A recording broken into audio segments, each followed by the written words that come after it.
And Kim, you're good to go. Okay, welcome everyone. All attendees will be muted. There will be a question and answer following the presentation. And after the presentation, I will call on those that have their hand raised, and I will ask you to unmute yourself so that you can ask your question. At this time, I would like to thank Jim Haberman for setting up the Zoom link and for recording this session. Later on, this will be on the JGS of Southwest Florida website, so you can hear it again or tell your friends about it. Now I've got some good news and I've got some bad news. The good news is that more people registered for this program ahead of time, more than any of the JGS of Southwest Florida meetings ever.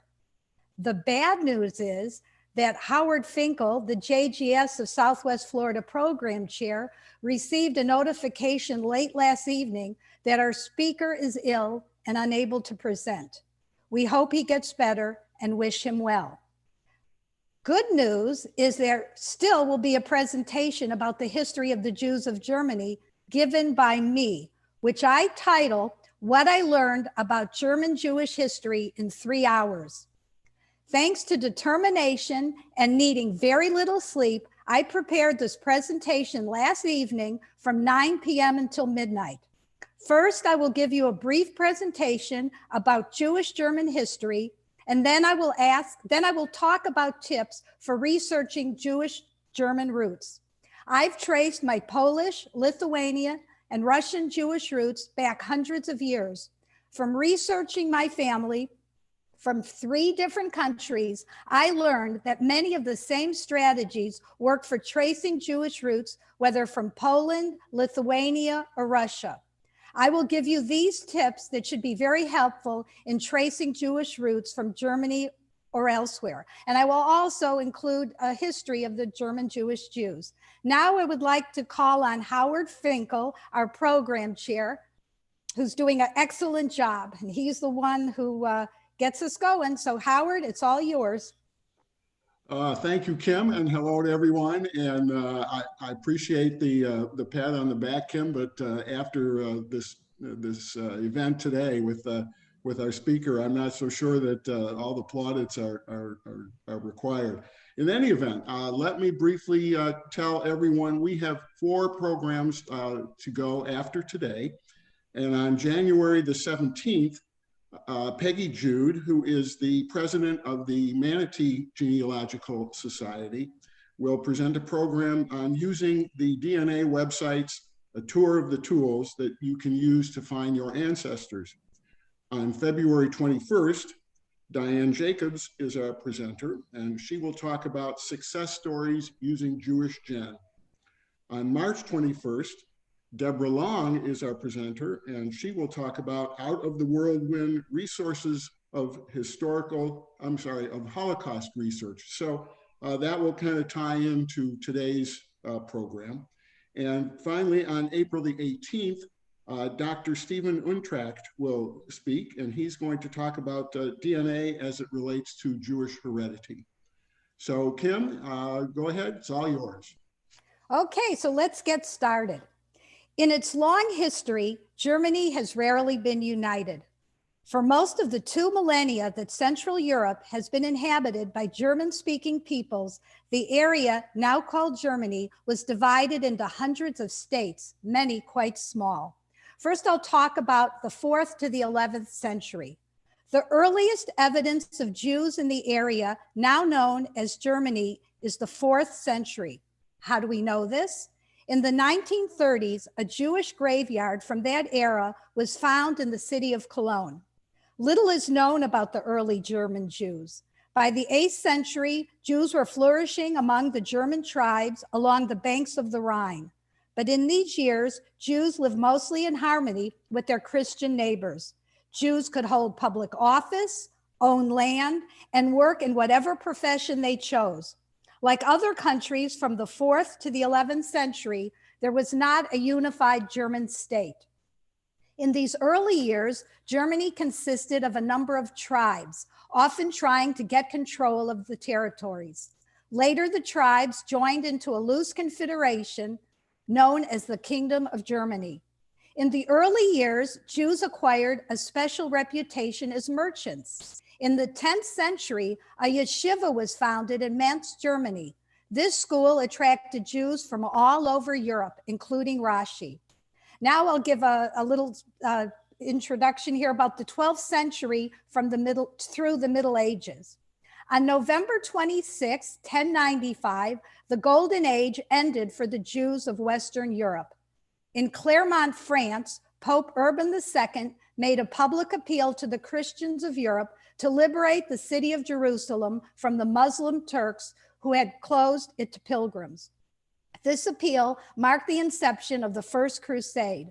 One result of the crusade was that the era of cooperation between the Christians and the Jews immediately ceased. The Jews were not viewed as outsiders and were rumored to be allied with the Muslims. Crusaders would notably massacre whole Jewish communities.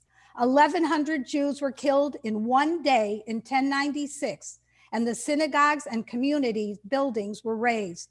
Attacks continued during the next 7 crusades in the 12th and 13th century.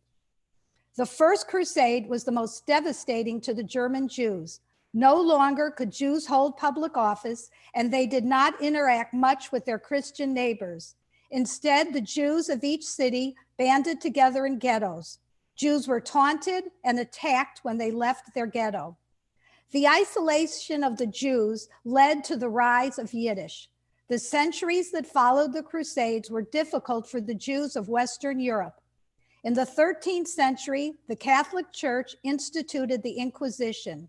Jews were accused of killing children for ritual purposes, and during the Black Plague in the 14th century, of poisoning German Jews, of poisoning wells. These accusations and the violence that followed them led to the repeated expulsion of many of the German Jews from their towns. However, the Jews never fully abandoned Germany, but Jews would often only stay in each city of Germany temporarily, and eventually they moved east.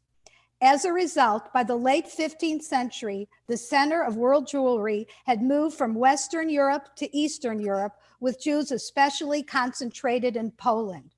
In general, the Jews migrated within Germany in the Middle Ages from the towns on the Rhine in the south to the east and the north. By the 13th century, communities were forming in Munich, Vienna, and Berlin, which would become important Jewish cities in Germany in the modern era. Now I will talk about after the Middle Ages through the 19th century. The status of the Jews began to change in the 17th century. The rulers in Germany began to realize that the Jews were a valuable commodity that was wasted when expelled. The rulers of Prussia, Hamburg, Brandenburg, and Pomerania therefore welcomed Jews. However, the invitation came with strings attached. The life of the Jews were regulated to ensure that the state extracted as much value as possible from them. They had to abide by laws concerning employment, family life, residency, and communal affairs. In 1812, Prussia became the first German state to grant citizenship to its Jewish inhabitants. The first Reformed temple was founded in Hamburg in 1817.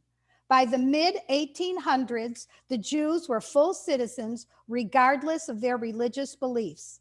In the late 19th century and early 20th centuries, anti-Semitism became more visible.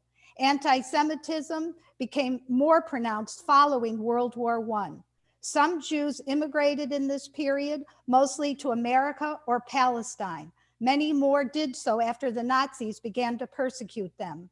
The majority of Jews, however, remained in Germany with catastrophic results. I think this would be a good time, Jim, for you to put a map of Germany as it appeared in 1933.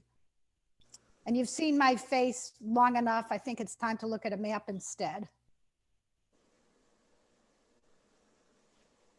I'll talk now a little bit about the Holocaust era. The Nazi takeover of 1933 with Adolf Hitler was a stunning blow to the German Jews. In 1935, the Nuremberg laws were adopted. These laws officially defined Judaism in terms of race and withdrew the citizenship of all Jews.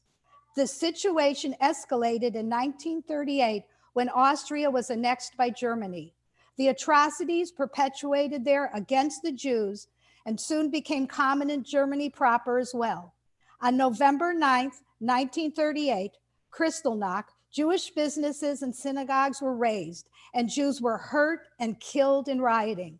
In March 1941, Hitler implemented that Jews must wear a yellow star as identification and were transferred to ghettos and concentration and labor camps throughout Europe. On May 19, 1943, Germany was declared free of Jews, though it is estimated 19,000 Jews remained in Germany underground. Now I'm going to talk about a little bit more of modern times and how they rebuilt the community in Germany. Following the Holocaust, Jews settled in Germany once again. The Jewish population consisted of three types. There were those who lived in Germany before the war and returned to their homes. There were displaced persons from elsewhere in Europe who took refuge in Germany. And then there were Germans who had never been discovered by the Nazis and had remained in Germany throughout World War II. In the aftermath of World War II, 1939 to 1945, and following occupation by the victorious powers, the United States, Soviet Union, Britain, and France, Germany came to consist of two states. One, East Germany, never attained real legitimacy in the eyes of its citizens, fell farther and farther behind economically, and had to use force to prevent its population from fleeing to the West. The other, West Germany, was resoundingly successful. Within 2 decades of defeat, it had become one of the world's richest nations with a prosperity that extended to all segments of the population. The economy performed so successfully that eventually several million foreigners came to West Germany to work as well. West German and foreign workers alike were protected from need arising from sickness, accidents, and old age by an extensive, mostly non-government welfare system. In 1990, German unification overcame the geographic separation of the two German states, including an infamous wall between West Berlin and East Berlin, but economic integration still has not been achieved satisfactorily. In the first decade of the 21st century, the forces of globalization are posing a renewed challenge to the social market economy in place throughout the nation. In 1933, as you see on this map, there were 505,000 Jewish people in Germany. Today, the number of Jews in Germany is estimated to be about 200,000. So that goes from 500,000 down to 200,000. Currently, Berlin houses the largest concentration of Jews in Germany. Before 1933, there were 2,800 Jewish synagogues in Germany. Today, there are just 130 synagogues. But I do have some accomplishments to report in the 21st century, and I'll share 3 of them with you. On November 9th, 2006, the 68th anniversary of Kristallnacht, Munich's Jewish community celebrated the rededication of Munich's main synagogue, which was destroyed on Hitler's orders in 1938. The new synagogue and the accompanying Jewish community center opened to the public in 2007. Funding for the synagogue, which cost about $72 million, was provided by the city, the state of Bavaria, and Munich's Jewish community. Another accomplishment, on September 15th, 2006, the Adam Geiger College ordained the first rabbis trained in Germany since the country's last seminary closed in 1942. The 3 men were trained for 4 years at the Potsdam School, which is affiliated with the World Union of Progressive Judaism. While Chabad has ordained Orthodox rabbis in Berlin since the Holocaust, none had received their training in Germany. There are 120 Jewish synagogues in Germany in 2006, and by now there's about 130, but only 20 have full-time rabbis. 2 of the newly ordained Reform rabbis plan to stay in Germany. And number 3, in March 2012, Peter Feldman was elected as mayor of Frankfurt and became the first Jew to hold the position since the Holocaust. Okay, Jim, you can take that one off the screen now and put me back on. I'm going to continue my talk more about how to do research in Germany for Jewish research. But before I go on, up to this point, I think I have to thank, well, first I have to thank Google for getting me in touch with these 2 wonderful websites that helped me get all this information. One of the sites that I used was the Jewish Virtual Library, and the other was the Library of Congress. But most importantly, I have to thank my sister, Liz Klaber, who proofed the presentation up to this point. Thank you, Lizzie. 3 cheers for you. Now, the next part of the presentation that I'm going to give is researching German Jewish roots. And the information that I'm going to be giving you now is highlighted in a handout that I have, which I want Jim to put on the screen. And this handout will be available in the March 2021 newsletter that the JGS of Southwest Florida will be having. So I'll wait for this to get on the screen.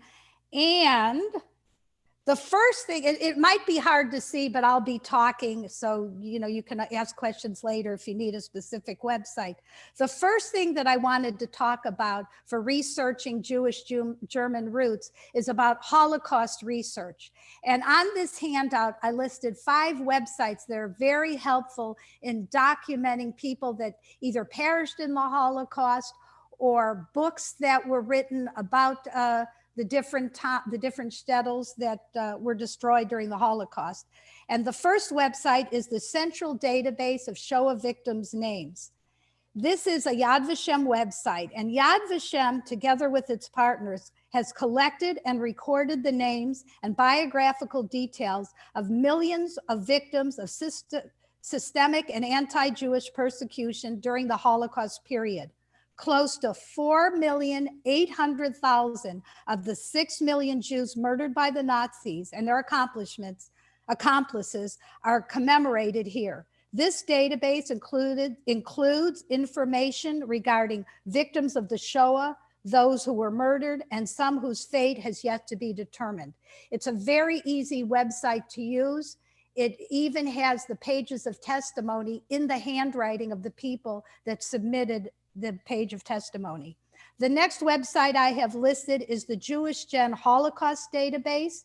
This is a collection of databases containing information about Holocaust victims and survivors. It contains more than 2.75 million entries from more than 190 component databases. So when you click on this database, it will give you the links to 190 more databases.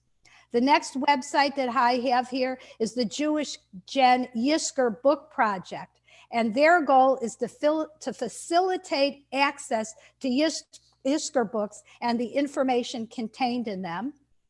The next website is the Jewish Gen Yizkor Book Translations.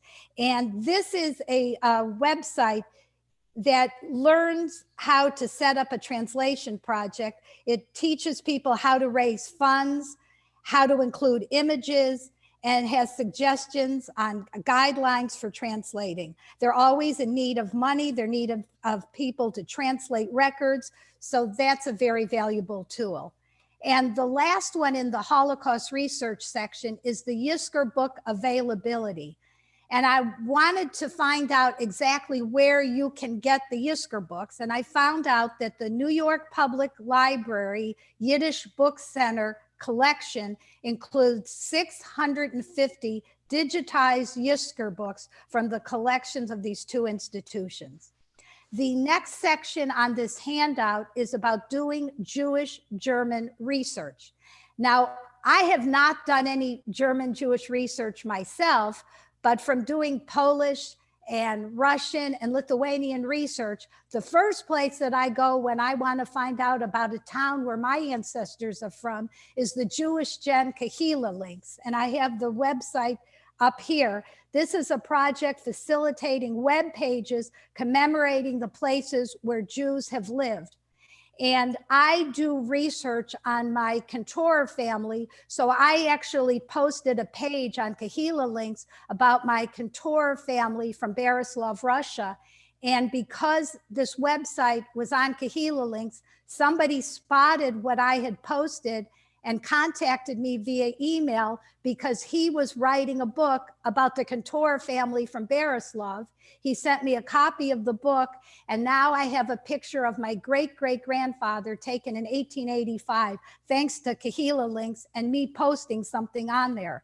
Now, when you go to Kahila Links, because most of you in here today are interested in German towns, you would click on Western Europe to find out which towns in Western Europe have a Kahila link. And Western Europe, of course, would include the German Kahila towns, Kahila link towns. Also on this handout, I have a link for the German Research Division. The German Research Division is a part of Jewish Gen. It's sometimes called the German Jewish Special Interest Group, and it's a group of researchers dedicated to learning more about the lives of our Jewish ancestors who lived in current and former Jewish German-speaking regions of Europe. What I really meant to say was German-speaking regions of Europe. So this would include not only Germany, but also parts of today's Poland and France. The next website that I have listed here is for the Jewish Gen German collection. It has multiple database, which searches like the census records, vital records such as birth, marriage, and death records, where you can actually type in a name of a surname and the name of a town, and it will tell you what German records are available as far as death records, marriage, birth, and census records. For those of you like me who are doing Polish research, I use JRI Poland, and it's an amazing tool where from the comfort of your living room, you can actually get the records right by the click of a finger from these collections. And if you're lucky enough, you'll be able to go back several generations by seeing some of these records. The next link on there is for the Jewish Gen discussion groups. The Jewish Gen hosts a number of online discussion groups, including one for the German Jewish SIG. There's no charge to participate in this mailing list, but you must follow a list of rules and you must sign up, but there is no cost. Family Search is the Mormon website for doing genealogical research, and they have a very good section on German Jewish records. So I put in the link for that so you could find out where the German Jewish records are on Family Search.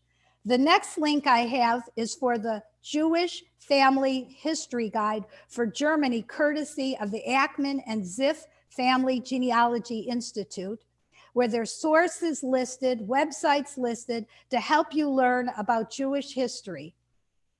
The next one I listed is museums. Very often museums are valuable tools to help you trace your family. And there are many Jewish museums and permanent exhibitions in Germany. They range from small private displays to major public institutions. Many are located in former synagogues or Jewish buildings. There are numerous institutions, study centers, and university programs dealing with Jewish heritage, culture, and history, as well as numerous web links and online databases. And during the pandemic, this is a great time to see what you can find out, because many of them, even if you were in Germany, wouldn't even be open because of COVID. The last link that I have is Surnames in Dictionary of German Jewish Surnames. I have with me right now, next to me, a book. I'll put it here in front of me if you can highlight me for a second, Jim.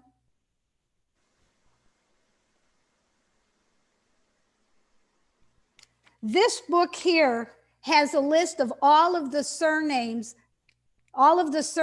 from Germany, Jewish surnames. And after I give the presentation, if one of you in the room or several of you in the room have a Jewish surname that you want me to look up in this book, I'll be happy to do so. And I can tell you where most of the people with that German Jewish surname lived in Germany. But there is a website where you can go online, and I have it on this handout here, where you can find out which surnames are listed in the book. And when you go to the website to see which surnames are listed in the book, you can't find out what is listed about the surname, but you can ask me because I have the book. The next thing that I have to tell you is probably the most valuable thing I'm going to tell you today. So those that you are sleeping, wake up. I'm going to tell you about the Jewish Gen Family Finder. This is, to me, the most valuable, helpful tool of anything I have ever discovered in searching my Jewish roots. This is a website where you can find out other people that are tracing the same surnames and the same towns that you're researching. Not only can you go to this website and find out who else is searching the same places and surnames as you can click on them and contact them, or you can even put postings on there yourself so people can contact you. Another very helpful tool that I wanted to tell you about is free genealogy consultations. Everybody likes the word free, F-R-E-E. You can get free 20-minute genealogy consultations courtesy of Family Search. If you're interested in tracing your German roots and you're lost and you don't know what to do, I highly recommend going to this website that I have listed here, where it's just a click of the finger. You can set up an appointment to meet with a Family Search volunteer who will give you 20 minutes of their valuable time. I hooked up with this lady for 20 minutes to help me on my Polish Jewish roots. And ahead of time, I requested somebody to help with Polish Jewish roots. We set up 2 20-minute sessions because you're allowed 1 20-minute session each week. And we worked together on tracing my Clapman Mattis family. And because of these 2 consultations, I was able to find out the names of 2 more of my great-great-grandparents and even some leads on my great-great-great-grandparents. Amazing website. I highly recommend that you get this consultation. And what was so good about the lady that helped me, she pulled up records right while we were talking with each other about my relatives that were in Polish and Russian, and she was able to translate the records for me right on the spot. So you can't beat that. And the last thing that I have on this handout is Avotenu. This is a website for finding books and journals that will help you with Jewish genealogy. It's the leading publisher of products of interest to persons who are researching Jewish genealogy, Jewish family trees, or Jewish roots. The books are meant to assist you in your research, from beginner guides to books about Jewish surnames. I am going to be opening up the floor to questions or conversations from everyone, but stay muted until you raise your hand and I call on you. So if you have a question, you raise your hand. But I have to confess something. If you put a question in there about Jewish German history, I probably will not be the one answering it. We have so many more knowledgeable people about Jewish German history than me on this Zoom call, that actually when a question is asked, I will ask a question myself, who knows the answer, and then somebody will raise their hand and they'll answer the question. However, I should be able to answer the questions about tracing your Jewish German roots. And I'll also be happy after the question and answer session is over to look up surnames in my book. Okay, that is my presentation for today. I'm sorry that David Levinson wasn't here, but I was the next best thing, I hope.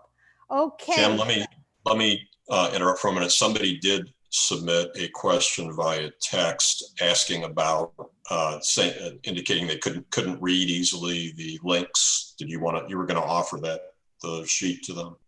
Yes, I can offer the sheet ahead of time. If anybody wants to email me, everybody in this room should have my email me, and I can attach it in an email to anybody who wants. Otherwise, if they want to wait until closer to March, it'll be on the JGS website.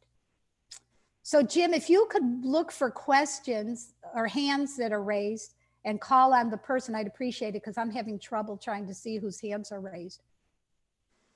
Okay, I see Judalee Stern has a question. So Judalee, you'll need to unmute yourself and then ask your question. You're still not, there you go. I have comments to make because we've done a lot of family research for the Sterns in Germany, and the archivists there have been very, very wonderful about doing research for us. One archivist said it will take us 2 years, and the archivists are in the state centers. I forgot what they call it, like the county seat. And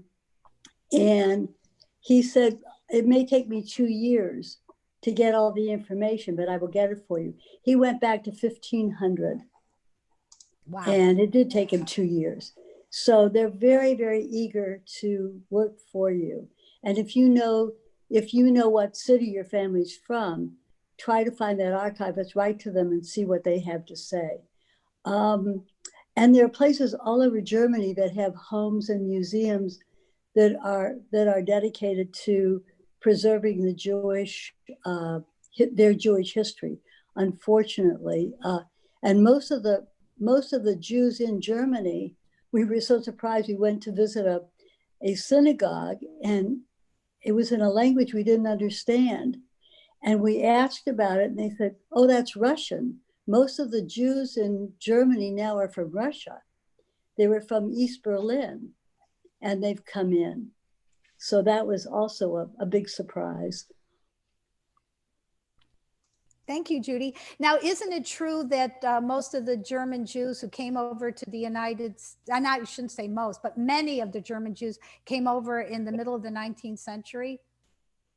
Yeah, well, we had the Stern family came over in 1860 because one of his friends from the little town they were from had come over to do hunting and said that the fur trade was wonderful. So that part of the Stern family came over in 1860 and then came to since one family went to Indianapolis, the other one came to Cincinnati and started the Stern clan there. And when Harold's family came over in 1938, they came to Cincinnati to be with the Stern family there. What's the word? They took care of them. And I forgot my train of thought. Go ahead with other people. Mark had a question, and then Liz. Mark, you'll need to unmute yourself first. Okay. Sorry, it's the other Mark. Sorry. Okay, 2 Marks. There you go. Which Mark? You. Okay, and then Mark Weinberg, who introduced me to your group. I lived a number of years in Germany in the 1970s, and I was very familiar with both the small town that I lived in the state of Hesse, which to my amazement had had a synagogue before the Holocaust, and also with the Jewish community of Heidelberg. And I did some demographic research about the Jewish community of Heidelberg and was interested to see that in those days, the vast majority, there were 77 registered Jews in Heidelberg in the 70s when I lived there, so it was not large. But most were what were then called Ostjuden, Eastern Jews, Jews who had come to Germany, as Kim pointed out, as displaced persons after the war, most of them from Poland or Hungary or Czechoslovakia, but not from the USSR.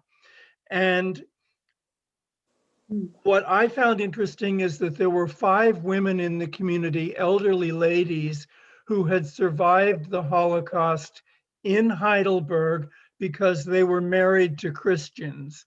And they were still members of the Jewish community in the 1970s. There were, of course, Israelis, because Israelis are and were everywhere. But as Judalee pointed out, now the German Jewish community is probably 95% Russian speaking. And In Heidelberg, for example, the last time I went back, the community was flourishing. You would go on a Friday night and the synagogue was full, and it was completely Russian speaking, and the rabbi was Russian. So I think the good news is German Jewry is flourishing. It's not the way it was before 1933. It's very different, but as Kim pointed out, there are now 200,000 Jews in Germany, which I think is pretty amazing. So that's my comment. Thank you.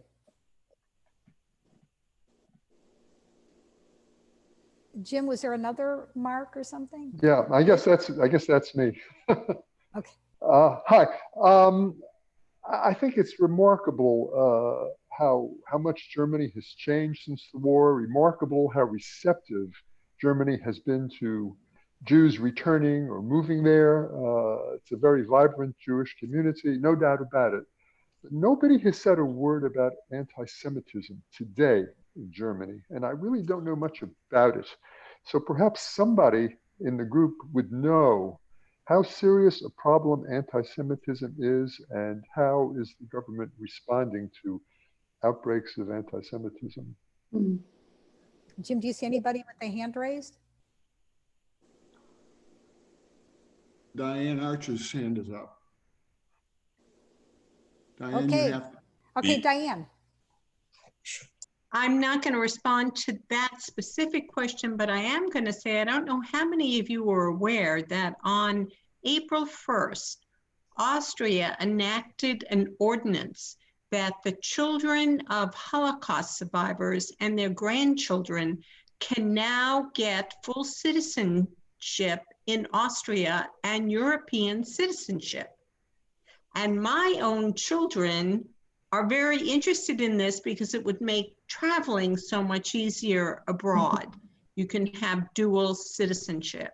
So that signals to me, without answering the question directly, that they are welcoming Jews in Austria, which is very similar to Germany. And I am, as a child, the daughter of a Holocaust survivor, I have to supply the information regarding birth certificates, addresses, etc. I have a list of items, and I'm in the process of doing it right now. So anyone who's listening who this could apply to, you might want to follow up with it also. Good point. Good point, Diane. Thank you. And Jim, did you say Liz had a comment or something? Yes. Liz, it's your. By the way, Diane, that's interesting. My husband is the son of a survivor from Germany, and his family, Neil's brother, is pursuing citizenship.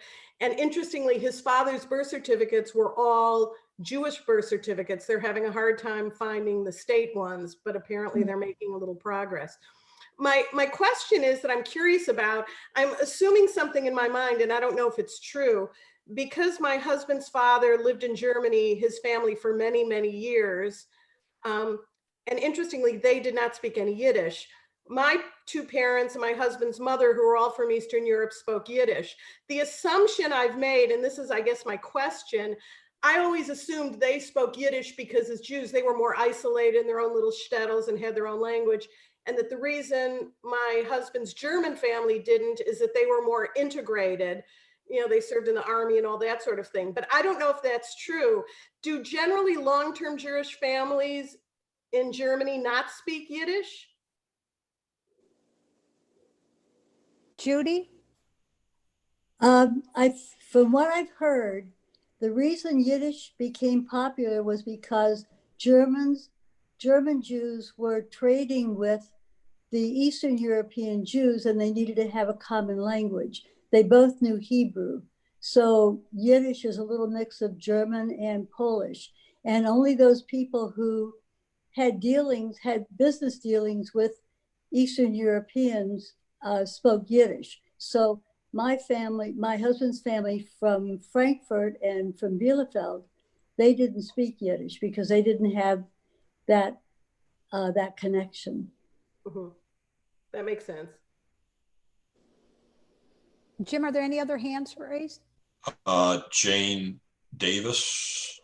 Okay, Jane. Jane, you need to unmute yourself.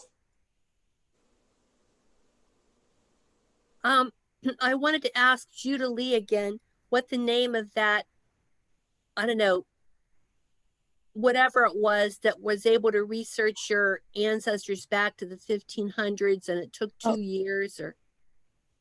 It was the archivist in the county seat in for our family. It was Schwabish Hall, but you know, it depends on where your county seat is, what city you're from. Okay, the county seat archives. Right, the archivist is the seat. Also, in the research, I looked it up and I still have a hard time exactly understanding what it meant. The father of my Henry Hyman, who was born in 1815, was supposed to be a protected Jew. Oh. Does anyone know what that means? He was a traitor. When I Googled it, it said something about he was allowed to trade with the regular Jewish population or something like that. So yeah. I didn't know. Joyce or Irwin has their hand up.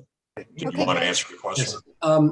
I'm not entirely sure if this is true about protected Jews, but in the 18th century, Jewish towns would give permission for Jews to live in their cities. And that might be those Jews who had permission to live there and to have their families there might be called protected Jews. That's possible.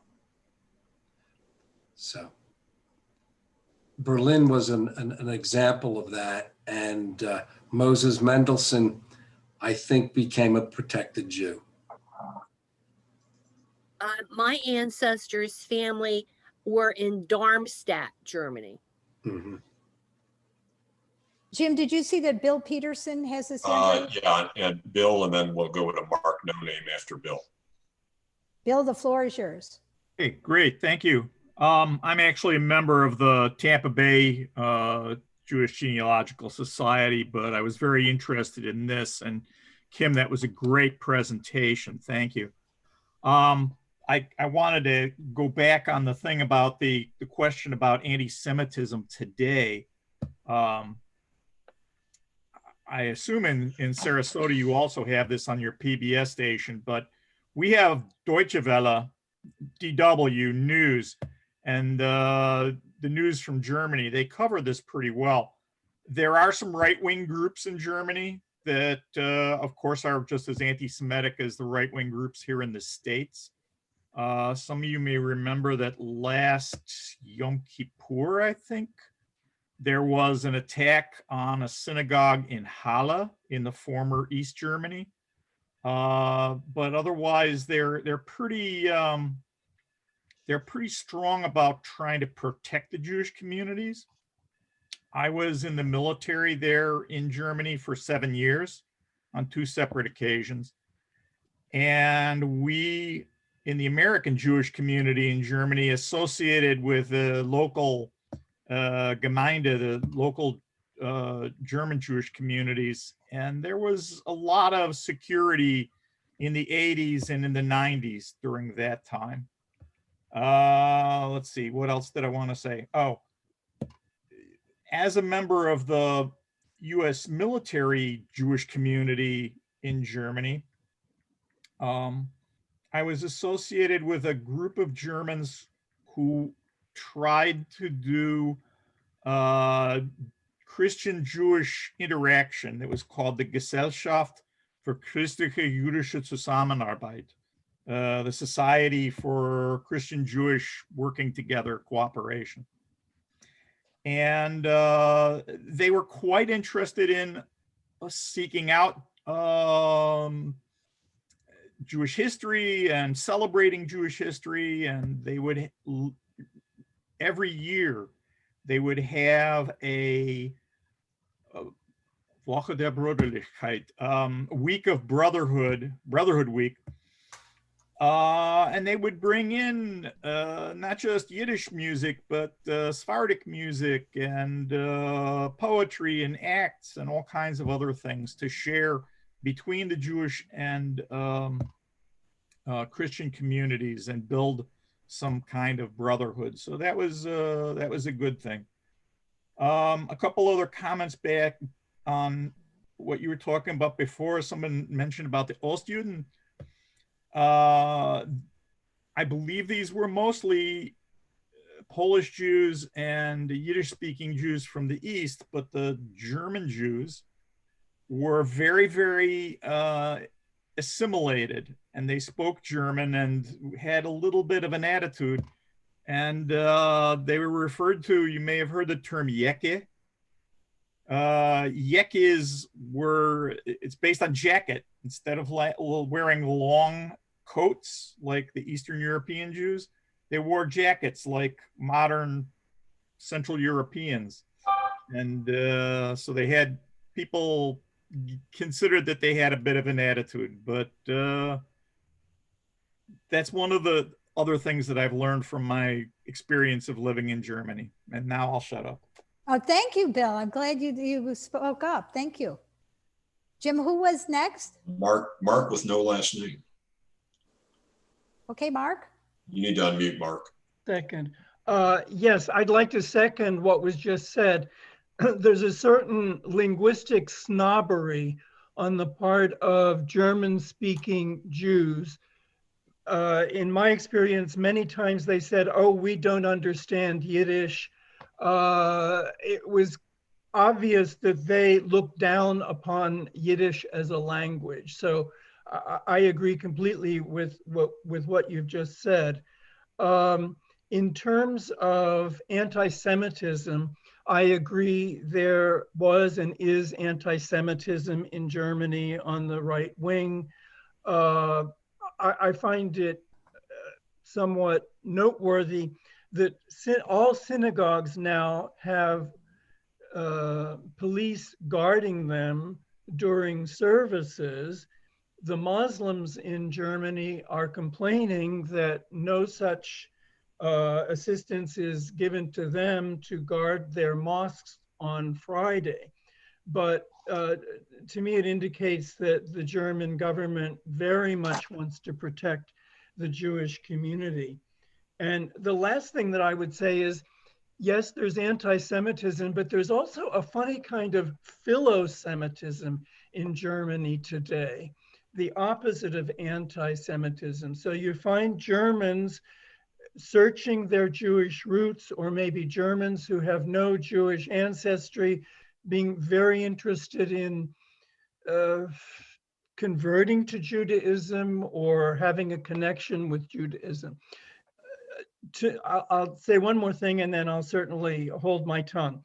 And to me, the prime example of the philo-Semitism is a rabbi I met in Germany who said that he had been driving and he had been speeding. He had violated the law, and he was obviously guilty of having violated some traffic law. He was stopped by a policeman, and the policeman saw that he was a rabbi. And all of a sudden, the policeman said, "Oh, Rabbi, I can't arrest you. I'm not going to arrest you," and let him go. And the rabbi said, "Well, I guess I did speed. I was guilty." But the policeman said, no, we could never arrest a rabbi. And to me, that, I don't know whether that's good or bad, but to me, it's a sign of a kind of philo-Semitism in Germany. I like hearing this kind of conversation instead of the Holocaust years. Thank you. Jim, is there anybody else with a hand raised? Yes, Joyce. Hi, question for Kim. We've done extensive research on our German families.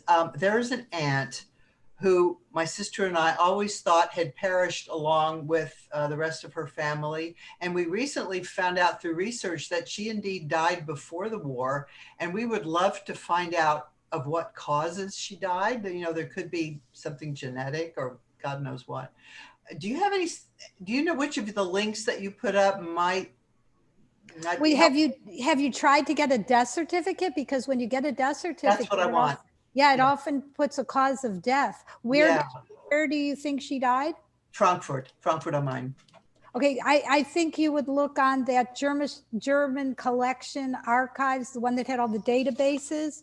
I'm just trying to think which one that was. The one that I said had the databases like JRI Poland. Let me see here. 1 second. Thank you. Okay, that was the jewishgen.org German collection. Go to jewishgen and type in jewishgen.org German collection. And that's the one that will list if there's death records available. And you can email me privately and I can help you try to find that. Thank you so much. You're welcome. Are there any other questions, Jim? Looks like Mark Weinberg. Very good. Okay, Mark, you need to unmute Mark.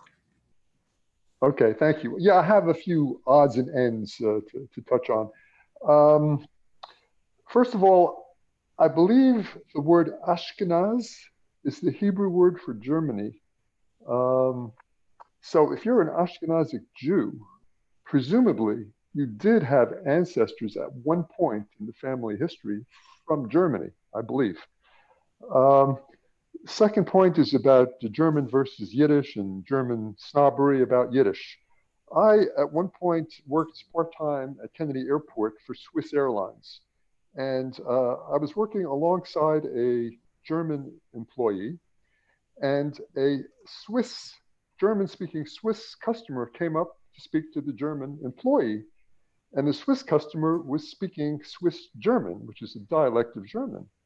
And the German employee sitting next to me said, oh, in English, she said this in English, excuse me, I don't speak Swiss German, let's speak English.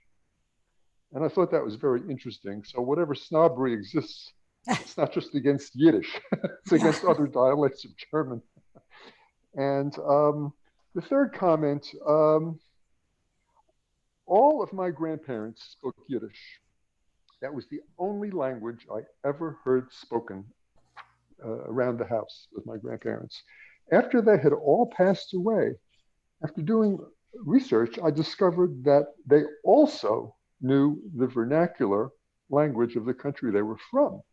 So the Yiddish-speaking relatives from Lithuania also spoke Russian. And the Yiddish-speaking relatives from Galicia, now it's Poland, also spoke Polish. But you never would know it because they never breathed a word about knowing another language, or I never heard a single word of that language ever spoken when I was there in the house. So I don't think it's a question of speaking just Yiddish. There's always going to be some other language that they're able to converse in, typically, I believe. Interesting. I see Douglas Cohen has his hand up. Okay, Doug. And then Joel Weinstein did too, but we'll go to Doug. Ashkenaz in medieval times referred to Western Germany and Eastern France. There was no country of France or no country of Germany. That region was known to the Jews anyway as Ashkenaz, and it refers to that area and the Jews of that area. And after the Holocaust and some of the Crusades and some of the disasters for Jews in that area, Jews began to move to the east into Poland in the 1200s and 1300s. And so the Jews of Poland became known as Ashkenazic because they had migrated from that area. And those folks became Russian Jews, Polish Jews, and that's why we're all called Ashkenazic. Oh, Doug, I'm glad you were here. Thank you. Thank you. And then Joel Weinstein, go ahead. Joel, you need to unmute. Yeah, just did. Two things. Someone brought up the term protected Jew, and I just want to say I've heard that term applied to Russian Jews who lived within the Pale, P-A-L-E, the area where Jews were permitted to live in Russia. Most of those Jews had limitations on their freedom, their occupation, and so forth. And I've heard the term protected Jew applied to some of those Jews who were permitted privileges beyond the rest of the Jewish population. Don't know if that helps the person who brought up the question. My other question is this: I have a Jewish German surname, Weinstein, yet I've located a third cousin who's been able to trace the sister of my paternal grandfather, who brought the name with him, who claims that the family name was Michalovsky and that they hailed from a town on the Polish-Russian border. So I'm wondering if anyone has any insight, Kim, perhaps in your research, of how Polish-Russian Jews acquired German surnames. I'm not sure where to search for my great-grandfather. This is Howard Finkel. I can perhaps give you a bit of an answer to that. A lot of the German-sounding names in Eastern Europe were gained because the area, when surnames were taken, which was around by Jews around 1815, 1820, those areas were under either German or Austro-Hungarian Empire rule. And so that's how they acquired German-sounding names, particularly if your ancestors were from the southern area of Poland. That area was controlled by Austria at that time, and that's when Jews were required to take surnames, and that's how they ended up with with the German-sounding surnames. Does that answer your question? It's a possibility, but doesn't explain in my case how my paternal grandfather's sister apparently had the name Michalovsky. Where were they originally from? Do you know?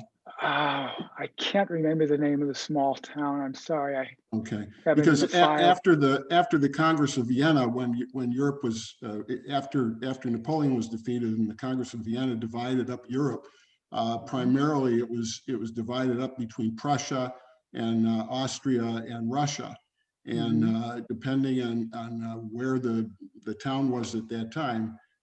Prior to that, most Jews didn't. Well, their surname was a son of. It was David Ben whomever. Right.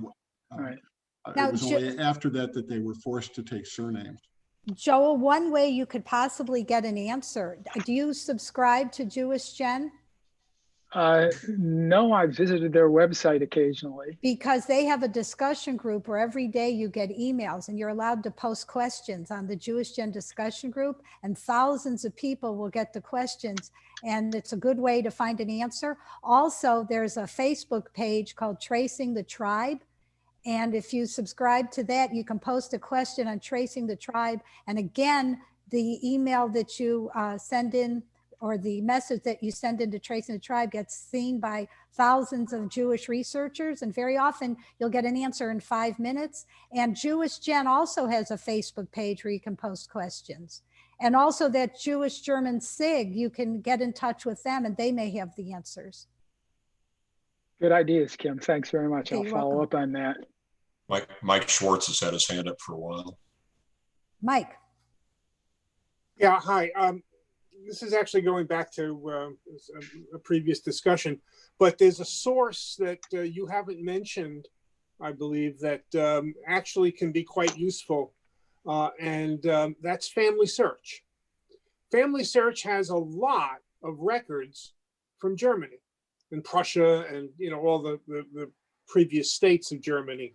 I have actually used it in German research, but not for a Jewish family. I was helping a friend of mine who thought he had a Jewish ancestor and wanted to research that. And we actually found that he had a great aunt who was Jewish and was buried in a Jewish cemetery. And I found all of that on Family Search. So there are in some cases, early on in Germany, I believe, civil records were actually kept by churches, and of course, Family Search has documented and recorded and photographed church records all throughout Germany. And then there were also some civil records, literal civil records in Germany that would include Jews as well, since they were, as has been pointed out, well integrated into society from the mid-1800s on. So that's another source that you can use. That's all. Good point. Scott Mandel has his hand up. Okay, Scott. Hi. Half of my tree is from East Prussia and West Prussia, which are basically the eastern side of Germany. And most of those areas now are in Poland. And there are some Polish archives that that you ought to look at if you have relatives from that area, because I have been able to find birth, death, and marriage records going back to like 1874, 1888. My great-grandparents got married in 1906. The records are all obviously in German, but a lot of them have been digitized, and there was a lot there in that area than I expected, considering that area was overrun in World War I as well as World War II. But the Polish archives actually have quite a bit. So it's worth looking there too. Good points, thank you. I'm sorry to interrupt, Scott, but where did you say that archive was found? There's several of them. There's kind of different ones. You can search on Google for, you can look at East Prussia. Also, I believe it's the Ancestry Wiki page that has where some of these archives are, if you search for West Prussia and East Prussia. Thank you. Mm-hmm. Jim, any other hands raised? I don't see any other hands. We must have answered all the questions. Everybody must know everything now about German Jews. Thank you. So anybody who wants to stay on a little bit longer, I have that dictionary of German Jewish surnames that I could look up for anybody. Otherwise, I think that's I it. see Judy Stern just raised her hand. Thank you, Kim. Okay. Thank you. Judy, you need to unmute. I have one last thing to say about surnames. In 1820, you were allowed to choose whatever surname you wanted if your father was not alive. If your father was alive, he chose the surname for the family. So in the Stern family, we had two brothers. One became Stern and one became Bauer. And they were, so we have close cousins who are on the Stern family genealogy, but we don't have the same last name. That makes tracing your family a little bit more difficult. Thanks, Judy. You're welcome. It was fun. Joel Weinstein. Kim, I'd like to stick around for your surname book. Sure. Should I just stay? Yeah, you could even say it now. You're first in line. Okay. Yeah, okay. Yeah, Weinstein. All right, let's see.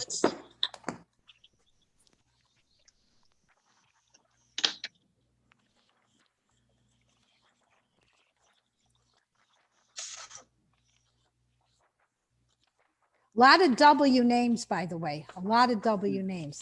You know, it's like S in the United States. I think it's W in Germany. Okay. Weinstein.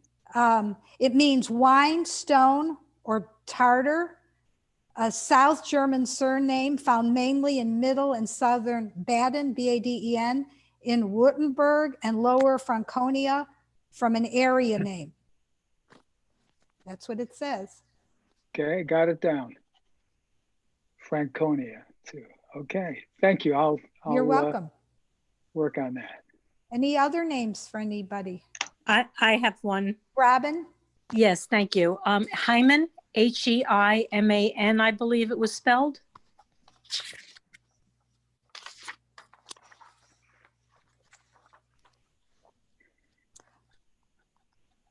Oh, wow. This is a lot. Okay. It says there's a couple different spellings here. They got Heiman and Heimann, and they've also got Hyman's son. Okay. But the Heimann, it's a German surname from Eisenstadt, Austria. Wait, Berlin B. Ancestor from, oh my, there, you know, there's so much here. I'm going to have to email it to you. It would take me 5 minutes to read it. Okay, I'd appreciate that at your So convenience. that's Thank Robin, you. and you did RSVP, so I've got your email address. Thank you, Kim. No, okay. I have a similar name. Yes, what is it? Haymann. All right, let's see. Oh yeah, it's here. It's a West German surname found mostly in the northern middle Rhineland, it says.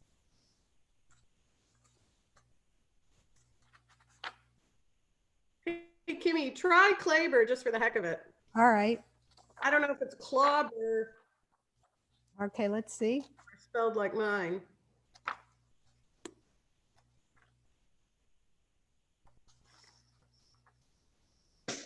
Well, Klauber is in there. Okay. It says to pick up, gather, a Middle and South German name. And they've also got Kleber in here, but doesn't say any more than what I just told you. Thank you. You're welcome. Kim, could you do Feingold? Okay.